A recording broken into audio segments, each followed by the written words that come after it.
Hello friends, welcome to MC అవైలీ. Buildings అని ఎవరే కదండి, ఎమ్మెల్యే అయిన మల్లారెడ్డి గారి ఇంటి మీద ఐటీ సోదా జరిగిన విషయం మనందరికీ తెలిసిన విషయమే. కానీ ఐటీ సోదా జరగడానికి ఏ కారణాలు ఉండొచ్చు కానీ ఆ బిల్డింగ్స్ కూల్చడం నాకు నచ్చలేదు. ఎందుకంటే ఆ బిల్డింగ్స్ కూల్చడం వల్ల ఏం ప్రయోజనం ఉంది? మనీ లాస్, టైం లాస్, అన్ని loss.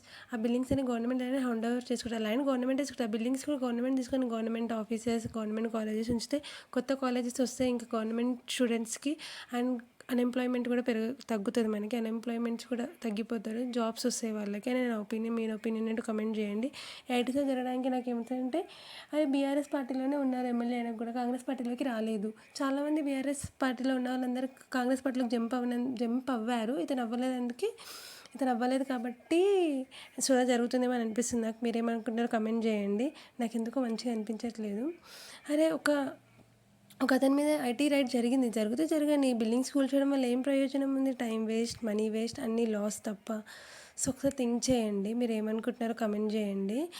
And one more thing, ఇంకోటి ఏం చెప్పాలనుకుంటున్నామంటే, మల్లారెడ్డి గారి గురించి చాలా న్యూసెస్ వస్తున్నాయి. అవన్నీ నిజమో కాదో నాకు తెలియదు. మీరు ఏమనుకుంటున్నారో కమెంట్ చేయండి. ఇలాంటి వీడియోస్ ఇంకా కావాలా? మల్లారెడ్డి మీద, గవర్నమెంట్ మీద వీడియోస్ కావాలంటే కమెంట్ చేయండి. నేను వీడియోస్ చేస్తాను ఖచ్చితంగా. Thank you for watching. ఇలానే చూస్తూ ఉండండి. ఇంకొక విషయం ఏంటంటే, ఏ గవర్నమెంట్ పరిపాలన బాగుందో కూడా కమెంట్ చేయండి. అంటే కాంగ్రెస్ గవర్నమెంట్ ఇప్పుడే వచ్చింది. సో మీరు ఏమనుకుంటున్నారు? 2 మంత్స్లో మనకి ఏం తెలియదు. కొన్ని రోజులు వెయిట్ చేద్దాము. ఏమనుకుంటున్నారో కమెంట్ చేయండి. బీఆర్ఎస్ పార్టీ బాగుందో ఏదో.